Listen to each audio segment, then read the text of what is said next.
আসসালামু আলাইকুম। আজকে আমরা শিখব ঘর্ষণ নিয়ে। ঘর্ষণ বলবিদ্যা চ্যাপ্টারের খুব ইম্পর্ট্যান্ট একটা টপিক। তো ঘর্ষণ নিয়ে আজকে আমরা জানব ঘর্ষণ কি।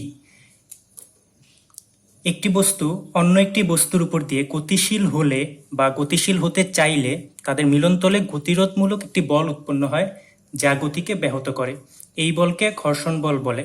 অর্থাৎ ঘর্ষণ বলটা দুইটা ক্ষেত্রে ক্রিয়া করে, একটা হচ্ছে গতিশীল হলে অথবা গতিশীল হতে চাইলে তাদের মিলনতলে একটি বাধার সৃষ্টি হয়, তাকে ঘর্ষণ বল বলে।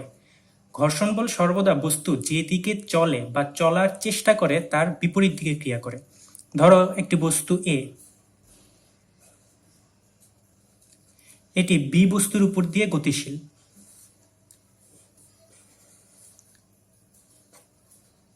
এ বস্তুর উপর আমি একটা বল এফ প্রয়োগ করলাম, এতে বস্তুটা এই দিকে গতিশীল বি বস্তুর উপর দিয়ে, অর্থাৎ বি বস্তুর সাপেক্ষে এ বস্তুর গতির পরিবর্তন হচ্ছে ডান দিকে। তাহলে ঘর্ষণ বলটা এ বস্তুকে বাধা দিবে, বি বস্তু চাইবে এ বস্তু যাতে ডান দিকে না যায়, সে বাধা দিয়ে ওকে আটকে রাখার চেষ্টা করবে বা ওর গতিকে বাধা প্রদান করবে। এটাই হচ্ছে ঘর্ষণ বল। তো এই বাধাটা সবসময় বিপরীত দিকে, অর্থাৎ ঘর্ষণ বল সবসময় বিপরীত দিকে ক্রিয়া করে। অর্থাৎ এ বস্তু যদি ডান দিকে যায়, বি বস্তুটা যাবে এ বস্তুটাকে থামায় রাখতে। তো ঘর্ষণ বল ক্রিয়া করবে কি বাম দিকে, অর্থাৎ বাম দিকে এ বস্তুর বল অনুভব করবে, যাকে আমরা বলি ঘর্ষণ বল। তো নিউটনের তৃতীয় সূত্র অনুযায়ী আমরা জানি যে যে কোনো বলই জোড়ায় জোড়ায় ক্রিয়া করে। একটি বস্তুর উপর যদি আমি F1 বল প্রয়োগ করি, তাহলে সমান ও বিপরীত আরেকটি বল ওই বস্তুও আমার উপর প্রয়োগ করবে, সেটা হচ্ছে F2 বল। দুইটার ক্রিয়া হবে বিপরীত দিকে। তো বি বস্তুর সাপেক্ষে এ বস্তু যদি ডান দিকে যায়, তাহলে এ বস্তু মনে করবে কি বি বস্তু যাবে হচ্ছে বাম দিকে। তো সেক্ষেত্রে বি বস্তুর সাপেক্ষে এ বস্তুর ঘর্ষণটা যদি হয় বাম দিকে, তাহলে এ বস্তুর সাপেক্ষে বি বস্তুর ঘর্ষণটা কিন্তু হবে ডান দিকে। এভাবে দেখা যাইতেছে যে ঘর্ষণ বলও জোড়ায় জোড়ায় ক্রিয়া করে। যে কোনো বলই জোড়ায় জোড়ায় ক্রিয়া করে। তো ঘর্ষণ মূলত দুই প্রকার, একটা হচ্ছে চলঘর্ষণ বা গতীয় ঘর্ষণ, আরেকটি হচ্ছে স্থিতি ঘর্ষণ বা স্থির ঘর্ষণ। তো আজকের ভিডিওতে আমরা চলঘর্ষণ বা গতীয় ঘর্ষণ নিয়ে বিস্তারিত আলোচনা করব। পরবর্তী ভিডিওতে আমরা স্থির ঘর্ষণ বা স্থিতি ঘর্ষণ নিয়ে বিস্তারিত আলোচনা করব। চলঘর্ষণ কি? অর্থাৎ দুইটি গতিশীল বস্তুর মধ্যে বা একটি গতিশীল বস্তুর মধ্যে যে ঘর্ষণ বল ক্রিয়া করে সেটা হচ্ছে চলঘর্ষণ। চলঘর্ষণের সংজ্ঞাটা আমরা পাই পরস্পরের সংস্পর্শে বা স্পর্শে থেকে একটি বস্তু অপরটির উপর দিয়ে চলাচল করার সময়, অর্থাৎ গতিশীল যে ঘর্ষণের সৃষ্টি হয় তাকে চলঘর্ষণ বা গতীয় ঘর্ষণ বলে। অর্থাৎ একটি বস্তু যদি আরেকটা বস্তুর সাপেক্ষে গতিশীল হয়, তাহলে এই চলঘর্ষণটা ক্রিয়া করে। আমরা পরবর্তীতে দেখব যে স্থিতি ঘর্ষণটা হচ্ছে কি একটি বস্তু আরেকটি বস্তুর সাপেক্ষে গতিশীল না, কিন্তু গতিশীল হওয়ার চেষ্টা করছে, সেক্ষেত্রে স্থিতি ঘর্ষণ ক্রিয়া করে। কিন্তু একটি বস্তু আরেকটি বস্তুর সাপেক্ষে যদি গতিশীলই হয়ে থাকে, তাহলে ক্রিয়া করা হচ্ছে চলঘর্ষণ। তো চলঘর্ষণকে আমরা এফ কে দ্বারা প্রকাশ করি। এফ কে, কে মানে হচ্ছে কাইনেটিক, কাইনেটিক মানে গতি, অর্থাৎ চলঘর্ষণকে আমরা এফ কে দ্বারা প্রকাশ করতে পারি। তো চলঘর্ষণের একটি সূত্র আছে, সেটা হচ্ছে চলঘর্ষণ বস্তুর অভিলম্ব প্রতিক্রিয়ার সমানুপাতিক। অভিলম্ব প্রতিক্রিয়াকে আমরা আর দ্বারা প্রকাশ করি। তো চলঘর্ষণ এফ কে ইকুয়াল সমানুপাতিক অভিলম্ব প্রতিক্রিয়া। অভিলম্ব প্রতিক্রিয়া কি? ধরো একটি বস্তু এম ভরের একটি বস্তু ভূমিতে অবস্থান করছে। তো এম ভরের একটি বস্তু ভূমিতে অবস্থান করছে, তো তার ওজন খাড়া নিচের দিকে ক্রিয়া করবে। তো ওজনের প্রতিক্রিয়া স্বরূপ উপরের দিকে আরেকটি বল ক্রিয়া করে, কারণ ওজনও এক ধরনের বল, তো যে কোনো বলে জোড়ায় জোড়ায় ক্রিয়া করে। তো ওজনের একটি প্রতিক্রিয়া বল উপরের দিকে ক্রিয়া করবে, এই প্রতিক্রিয়া কি বলা হয় আর।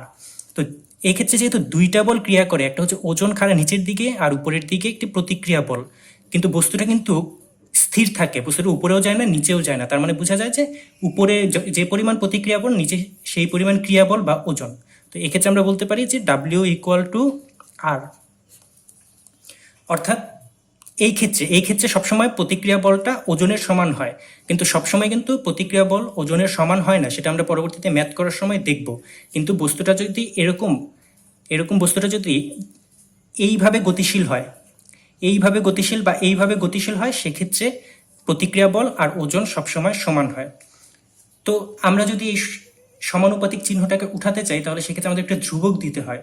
তো এফ কে ইকুয়াল টু ওই ধ্রুবকটাকে আমরা মিউ দ্বারা প্রকাশ করি, মিউ ইন্টু আর। তো তো যেহেতু এটা চল ঘর্ষণ বা গতীয় ঘর্ষণের ক্ষেত্রে আমরা সূত্রটা বের করছি, তো সেক্ষেত্রে মিউটাকে আমরা মিউকে বলতে পারি। তো এই মিউটার নাম হচ্ছে গিয়ে গতীয় ঘর্ষণ গুণাঙ্ক। গতীয় ঘর্ষণ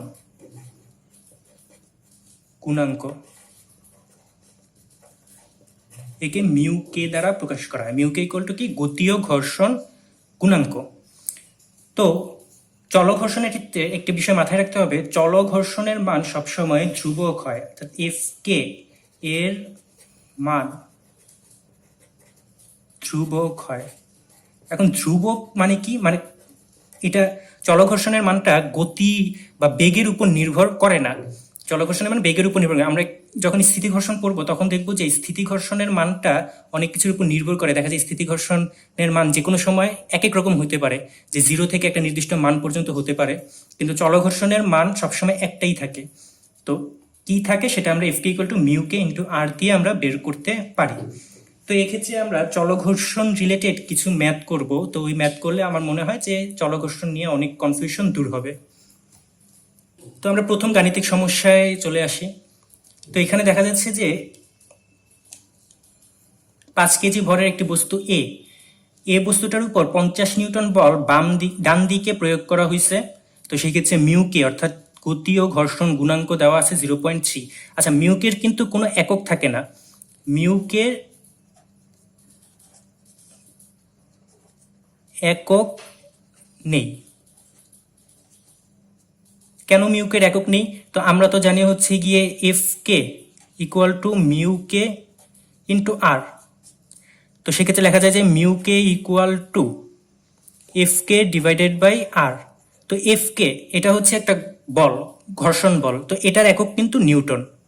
আবার আর হচ্ছে প্রতিক্রিয়া বল, তো যে কোনো বলের এককই তো নিউটন হয়। তো এদিকে কিন্তু নিউটন নিউটন কাটা, তো সেক্ষেত্রে এফ কে কিন্তু আর কোনো একক থাকে না, মিউকের শুধু মানটাই থাকে। তো এদিকে বলা হচ্ছে যে গতীয় ঘর্ষণ কত। তো গতীয় ঘর্ষণ আমরা জানি যে F K equal to mu k into আর।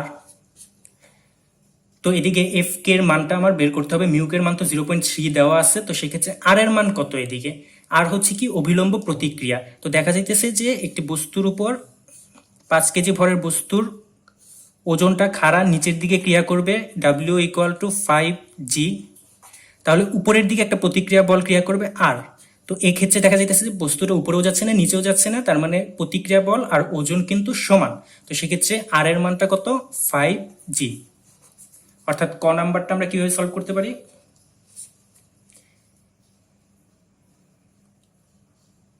দেয়া আছে মিউকে ইকুয়াল টু 0.3, ওজন ডাব্লিউ ইকুয়াল টু 5 ইন্টু জি। ভর দেওয়া আছে, সেখান থেকে আমরা ওজন বের করলাম। তো সেক্ষেত্রে আমরা তো জানি যে F K equal to mu k into আর।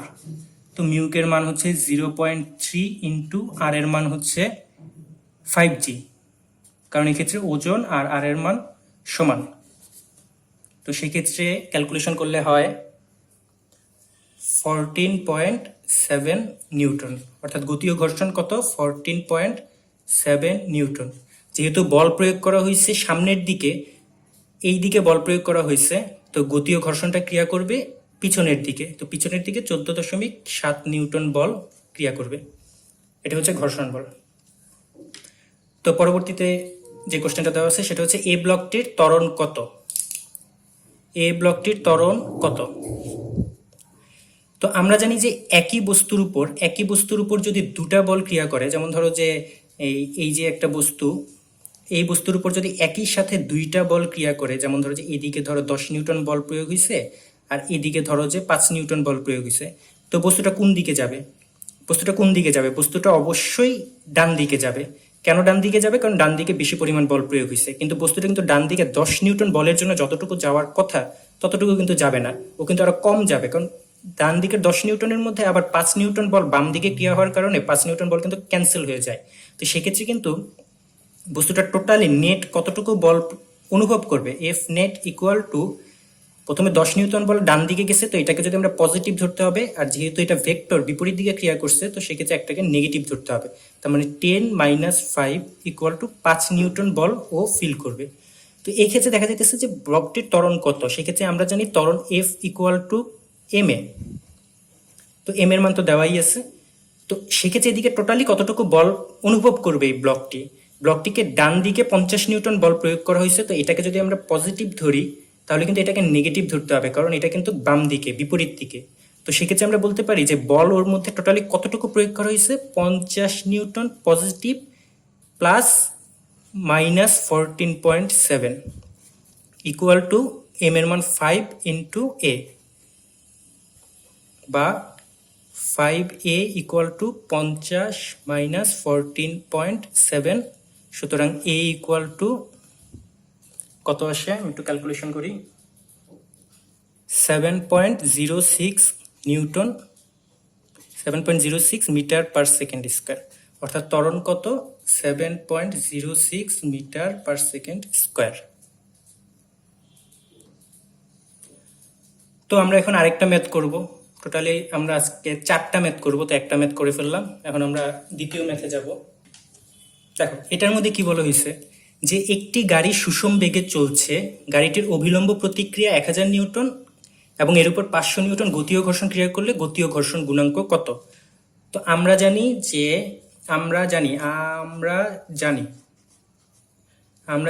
গতীয় ঘর্ষণ Fk = μk × r। তো এদিকে কিন্তু আমার আরটা বের করতে হবে না, কারণ অভিলম্ব প্রতিক্রিয়া আর দেওয়া আছে কত, গতীয় ঘর্ষণ Fk। তো বা μk = Fk / r। Fk এর মান দেওয়া আছে 500 নিউটন / r এর মান দেওয়া আছে 1000 নিউটন = কি 0.5। তো গতীয় ঘর্ষণ গুণাঙ্ক কত, 0.5। এটাই অ্যান্সার। খুবই সহজ একটা ম্যাথ, এর মধ্যে কোনো ঝামেলাই নেই। তো আমরা তৃতীয় ম্যাথে চলে যাব। তো এটার মধ্যে দেখা যাইতেছে যে বল কোনো নির্দিষ্ট কোনো একদিকে প্রয়োগ করা নেই, অর্থাৎ বামে বা ডানে সরল রেখা বরাবর কোনো বল প্রয়োগ করা নাই। এক্ষেত্রে দেখা যাইতেছে যে বলটা কোনাকুনি প্রয়োগ করা হয়েছে। তো এখানে বলটা প্রয়োগ করা হয়েছে এই বরাবর। তো এই বরাবর বল প্রয়োগ করার কারণে অবশ্যই আমরা জানি উপাংশের বিষয়টা, আমরা জানি যে অভিলম্ব বরাবর একটি বল প্রয়োগ হবে আর আনুভূমিক বরাবর একটি বল উপাংশ পাবো আমরা, যে এই যে কোনো একটা বলকে আমরা উপাংশে বিভক্ত করতে পারি। তো সেক্ষেত্রে আমরা যদি এদিকে একটু উপাংশে বিভক্ত করি তাহলে আমরা পাই এই যে এদিকে 25 নিউটন বল প্রয়োগ হয়েছে, তো কোণ দেওয়া আছে 40 ডিগ্রি। তো সেক্ষেত্রে এদিকে উপাংশে বিভক্ত করলে আনুভূমিকভাবে পাবে হচ্ছে 25 cos 40 ডিগ্রি, এটার মানে 40 ডিগ্রি। আর উলম্ব উপাংশ কত, 25 sin 40। তো বস্তুটার ওজন খাড়ার নিচের দিকে ক্রিয়া করবে 3 × mg। তো সেক্ষেত্রে উপরের দিকে কিন্তু একটা অভিলম্ব প্রতিক্রিয়া থাকবে আর, এই ওজনের কারণে একটা অভিলম্ব প্রতিক্রিয়া থাকবে আর। তো এখানে আমাকে বলছে যে গতীয় ঘর্ষণ কত। তো আমরা জানি গতীয় ঘর্ষণ Fk = μk × r। তো দেখো তো এদিকে কিন্তু আরটা ওজনের সমান না। কেন এদিকে আর ওজনের সমান না, কারণ এদিকে কিন্তু উপরের দিকে দুইটা বল ক্রিয়া করতেছে, একটা আর একটা হচ্ছে 25 sin 40 ডিগ্রি, 25 নিউটন বলের যে উলম্ব উপাংশটা, আর নিচের দিকে কিন্তু mg। তো এই ক্ষেত্রে কিন্তু বস্তুটা উপরেও যাচ্ছে না নিচেও যাচ্ছে না, কিন্তু বস্তুটা ডানে যাচ্ছে। কেন ডানে, শুধুমাত্র একটা বল, সেটা হচ্ছে 25 cos 40। ডানে কিন্তু আর কোনো বল প্রয়োগ করা হয়নি। হ্যাঁ, একটা ঘর্ষণ বল প্রয়োগ করা হয়েছে, সেটা আমরা বের করব। তো উপরের দিকেও যাচ্ছে না বস্তু, নিচেও যাচ্ছে না, তার মানে উপরে যতটুকু বল নিচে সেম পরিমাণ বল। তো সেক্ষেত্রে আমরা লিখতে পারি এদিকে যে r + 25 sin 40 ডিগ্রি = 3g। সুতরাং বা r = 3g - 25 sin 40 ডিগ্রি আর এর মান আসে হচ্ছে 13.33 নিউটন। তো তার মানে Fk = মিউকের মান দেওয়া আছে 0.5 × 13.33। Equal to 6.665 Newton. অর্থাৎ বস্তুটার বিপরীত দিকে, বস্তুটা এই দিকে 6.665 নিউটন বল ফিল করবে। আর সামনের দিকে কতটুকু বল ফিল করবে? সামনের দিকে কিন্তু ফিল করবে 25 cos 40 ইকুয়াল টু 25 cos 40।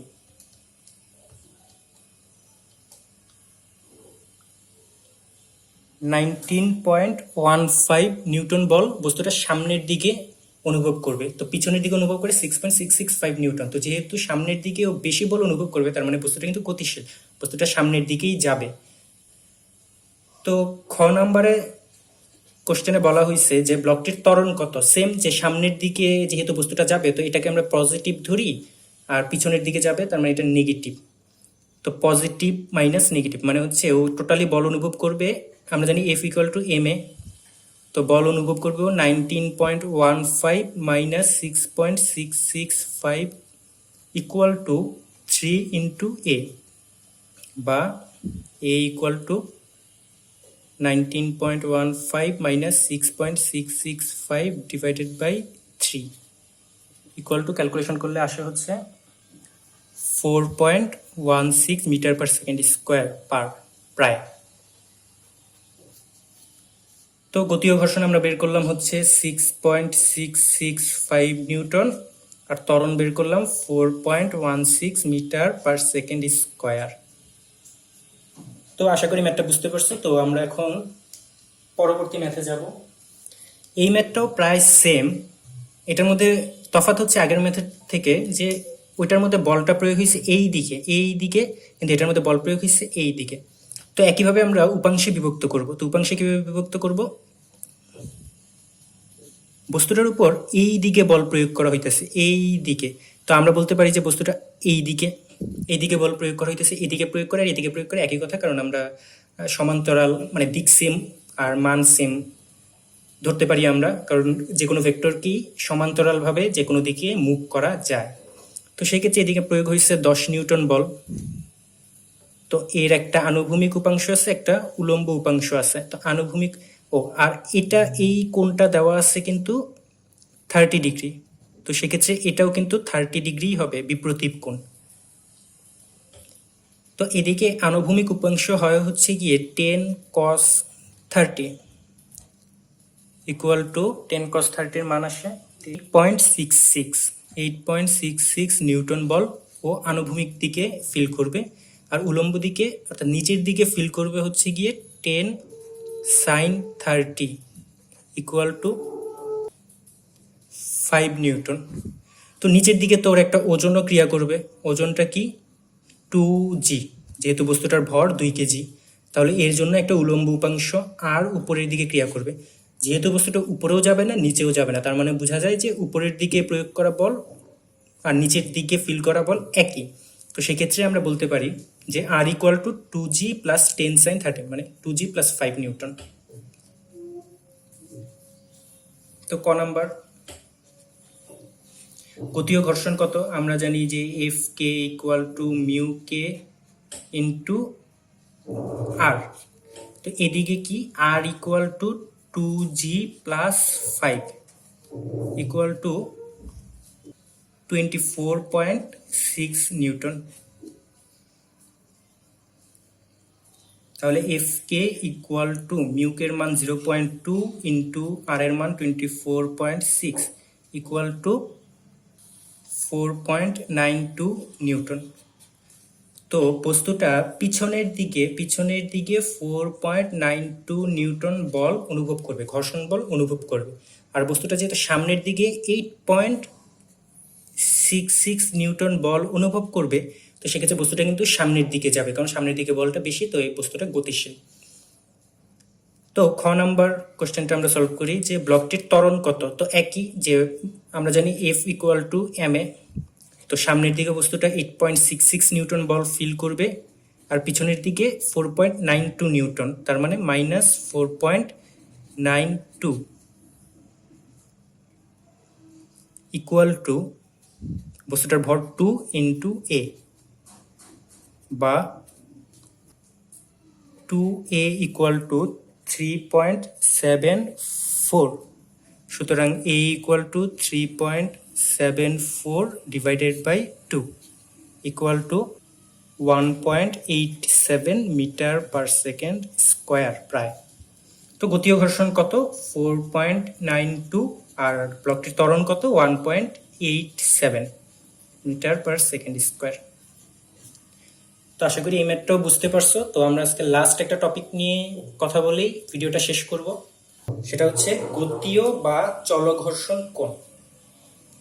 গতীয় বা চলঘর্ষণ কোণ, গতীয় ঘর্ষণ ও অভিলম্ব প্রতিক্রিয়ার লব্ধির সাথে অভিলম্ব প্রতিক্রিয়া যে কোণ উৎপন্ন করে তাকে চলঘর্ষণ কোণ বলে। একে থিটা কে দ্বারা প্রকাশ করা হয়। তো আমরা এতক্ষণ পর্যন্ত যেটা দেখলাম যে ঘর্ষণ বল এক ধরনের বল। তো যদি চিন্তা করি যে এটা একটা বস্তু, তো এই বস্তুটা এই তলে গতিশীল, তো এই তলে যদি গতি হয় বস্তুটা এই দিকে গতিশীল ধরলাম, তো সেক্ষেত্রে বস্তুটা ঘর্ষণ বল কিন্তু ফিল করবে এই দিকে ঘর্ষণ বল ফিল করবে, ঘর্ষণ বল ফিল করবে পিছনের দিকে, এই দিকে ঘর্ষণ বল ফিল করবে এফ কে পরিমাণ। আর বস্তুটা ওজন তো নিচের দিকে, ওজন নিচের দিকে, তো যেহেতু ওজন নিচের দিকে তাহলে কিন্তু উপরের দিকে বস্তুটা অভিলম্ব প্রতিক্রিয়া এই আর পরিমাণ বল ফিল করবে। তো সেক্ষেত্রে দেখা যাইতেছে এদিকে একটা বল আর এদিকে একটা বল ফিল করতেছে। তো দুইটা বলের মধ্যে তো একটা লব্ধি থাকবে, যে কোনো দুইটা বলের মধ্যে একটা লব্ধি ক্রিয়া করে। তো সেক্ষেত্রে লব্ধিটা কোন দিকে ক্রিয়া করবে? অবশ্যই এই আর এফ এর মাঝামাঝি কোনো জায়গায়। তো ধরলাম যে এটা হচ্ছে এদের লব্ধি, এটা হচ্ছে লব্ধি। তো গতীয় ঘর্ষণ বা চলঘর্ষণ কোণটা কি? এই লব্ধি আর অর্থাৎ অভিলম্ব প্রতিক্রিয়ার মধ্যে যে কোণ, সেটাই হচ্ছে গতীয় ঘর্ষণ কোণ বা চলঘর্ষণ কোণ। একে থিটা কে দ্বারা প্রকাশ করা হয়। তো এটাই হচ্ছে থিটা কে। অর্থাৎ গতীয় ঘর্ষণ এফ কে, গতীয় ঘর্ষণ এফ কে ও অভিলম্ব প্রতিক্রিয়া আর এর সাথে লব্ধিটা যে কোণ উৎপন্ন করে, গতীয় ঘর্ষণ ও অভিলম্ব প্রতিক্রিয়ার লব্ধি অভিলম্ব প্রতিক্রিয়ার সাথে যে কোণ উৎপন্ন করে। আবারও বলি, গতীয় ঘর্ষণ ও অভিলম্ব প্রতিক্রিয়ার লব্ধি, এই লব্ধিটা অভিলম্ব প্রতিক্রিয়ার সাথে যে কোণ উৎপন্ন করে তাকে চলঘর্ষণ কোণ বলে। একে থিটা কে দ্বারা প্রকাশ করা হয়। তো আমরা জানি কি? আমরা জানি হচ্ছে F K equal to mu k into R. তো আমরা একটু থিটা কে এর সূত্রটা প্রতিপাদন করি। তো এক্ষেত্রে আমরা এফ কেটাকে যদি আমি সমান্তরালভাবে মুভ করি তাহলে তো কোনো সমস্যা নেই, কারণ মুভ করাই যায়, এটা একটা ভেক্টর। তো এইভাবে মুভ করলেও এটা এফ কেই থাকে, মান সেম থাকে এবং ডিরেকশনটা সেম এদিকেই থাকে, বাম দিকে থাকে। তো সেক্ষেত্রে এটাকে যদি আমি যদি ট্যান থিটার সূত্র ফালাই, তো সেক্ষেত্রে আমরা জানি কি ট্যান থিটা সমান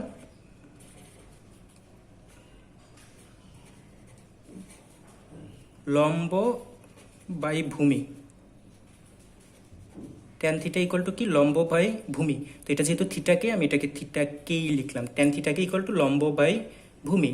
তো এদিকে লম্ব কোনটা? এফ কে লম্ব এই থিটাকের ক্ষেত্রে এই লম্বটা হচ্ছে এফ কে। তো এফ কে ডিভাইডেড বাই ভূমি কোনটা? এটা আর ইকুয়াল টু, তাহলে F K divided by R কি? এখান থেকে আমরা জানি যে F K divided by R equal to কি? মিউ কে এফ কে আর কে যদি আমি এক পাশে আনি তাহলে এফ কে ডিভাইডেড আর হয় মিউ কে। তো এদিকে আমি লিখতে পারি যে মিউ কে, অর্থাৎ tan theta k equal to mu k. তাহলে থিটা কে এর মানটা কি আসে? Equal to tan inverse mu k. অর্থাৎ আমাদের কাছে যদি গতীয় ঘর্ষণ গুণাঙ্কটা দিয়ে দেয় তাহলে সেক্ষেত্রে আমরা কিন্তু গতীয় ঘর্ষণ কোণটা বের করতে পারি, বা আমাদের যদি গতীয় ঘর্ষণ কোণটা দিয়ে দেয় আমরা কিন্তু গতীয় ঘর্ষণ গুণাঙ্কটা বের করতে পারি। এভাবে কিন্তু তোমাদের ম্যাথ আসতে পারে যে সরাসরি মিউকের মানটা দিয়ে দিল না, কিন্তু তারা গতীয় ঘর্ষণ কোণটা দিয়ে দিল, সেক্ষেত্রে কিন্তু তোমাদের মিউকের মানটা বের করে নিতে হবে। তো আজকের জন্য এ পর্যন্তই। আশা করি ভিডিওটা ভালো লাগছে। তো পরবর্তী ভিডিওতে আমরা স্থিতিকোণ নিয়ে আলোচনা করব। তো সে পর্যন্ত ভালো থাকো, প্র্যাকটিস করতে থাকো। খোদা হাফেজ। হয় বস্তুটা এই দিকে গতিশীল ধরলাম, তো সেক্ষেত্রে বস্তুটা ঘর্ষণ বল কিন্তু ফিল করবে এই দিকে ঘর্ষণ বল ফিল করবে, ঘর্ষণ বল ফিল করবে পিছনের দিকে, এই দিকে ঘর্ষণ বল ফিল করবে এফ কে পরিমাণ। আর বস্তুটা ওজন তো নিচের দিকে, ওজন নিচের দিকে, তো যেহেতু ওজন নিচের দিকে তাহলে কিন্তু উপরের দিকে বস্তুটা অভিলম্ব প্রতিক্রিয়া এই আর পরিমাণ বল ফিল করবে। তো সেক্ষেত্রে দেখা যাইতেছে এদিকে একটা বল আর এদিকে একটা বল ফিল করতেছে। তো দুইটা বলের মধ্যে তো একটা লব্ধি থাকবে, যে কোনো দুইটা বলের মধ্যে একটা লব্ধি ক্রিয়া করে। তো ভেক্টরের মধ্যে আমরা এগুলি জানি, ভেক্টর পড়ছি আমরা। তো সেক্ষেত্রে লব্ধিটা কোন দিকে ক্রিয়া করবে, অবশ্যই এই আর আর এফ কে মাঝামাঝি কোনো জায়গায়। তো ধরলাম যে এটা হচ্ছে এদের লব্ধি, এটা হচ্ছে লব্ধি। তো গতীয় ঘর্ষণ বা চলঘর্ষণ কোণটা কি, এই লব্ধি আর আর অর্থাৎ অভিলম্ব প্রতিক্রিয়ার মধ্যে যে কোণ সেটাই হচ্ছে গতীয় ঘর্ষণ কোণ বা চলঘর্ষণ কোণ, একে থিটা কে দ্বারা প্রকাশ করা হয়।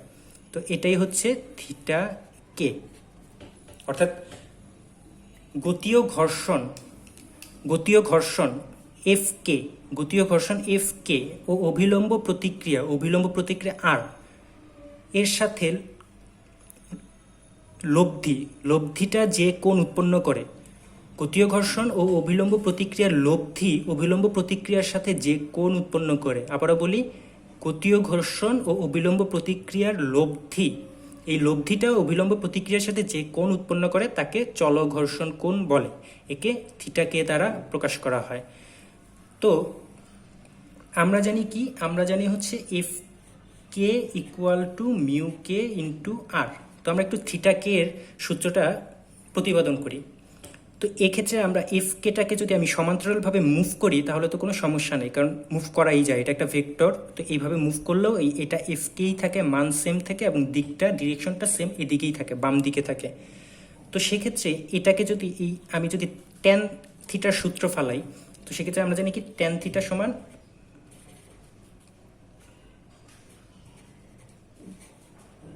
লম্ব বাই ভূমি, ট্যান থিটা ইকুয়াল টু কি লম্ব বাই ভূমি। তো এটা যেহেতু থিটাকে, আমি এটাকে থিটা কেই লিখলাম, ট্যান থিটাকে ইকুয়াল টু লম্ব বাই ভূমি। তো এদিকে লম্ব কোনটা, এফ কে লম্ব, এই থিটাকের ক্ষেত্রে এই লম্বটা হচ্ছে এফ কে। তো এফ কে ডিভাইডেড বাই ভূমি কোনটা, এটা আর ইকুয়াল টু, তাহলে F K divided by R কি, এখান থেকে আমরা জানি যে F K divided by R equal to কি মিউ কে এফ কে আর কে যদি আমি এক পাশে আনি তাহলে এফ কে ডিভাইডেড আর হয় মিউ কে। তো এদিকে আমি লিখতে পারি যে মিউ কে, অর্থাৎ tan theta k equal to mu k. তাহলে থিটা কে এর মানটা কি আসে, equal to tan inverse mu k. অর্থাৎ আমাদেরকে যদি গতীয় ঘর্ষণ গুণাঙ্কটা দিয়ে দেয় তাহলে সেক্ষেত্রে আমরা কিন্তু গতীয় ঘর্ষণ কোণটা বের করতে পারি, বা আমাদের যদি গতীয় ঘর্ষণ কোণটা দিয়ে দেয় আমরা কিন্তু গতীয় ঘর্ষণ গুণাঙ্কটা বের করতে পারি। এভাবে কিন্তু তোমাদের ম্যাথ আসতে পারে যে সরাসরি মিউকের মানটা দিয়ে দিল না, কিন্তু তারা গতীয় ঘর্ষণ কোণটা দিয়ে দিল, সেক্ষেত্রে কিন্তু তোমাদের মিউকের মানটা বের করে নিতে হবে। তো আজকের জন্য এ পর্যন্তই। তো পরবর্তী ভিডিওতে আমরা স্থিতিকোণ নিয়ে আলোচনা করব। তো সে পর্যন্ত ভালো থাকো, প্র্যাকটিস করতে থাকো। খোদা হাফেজ।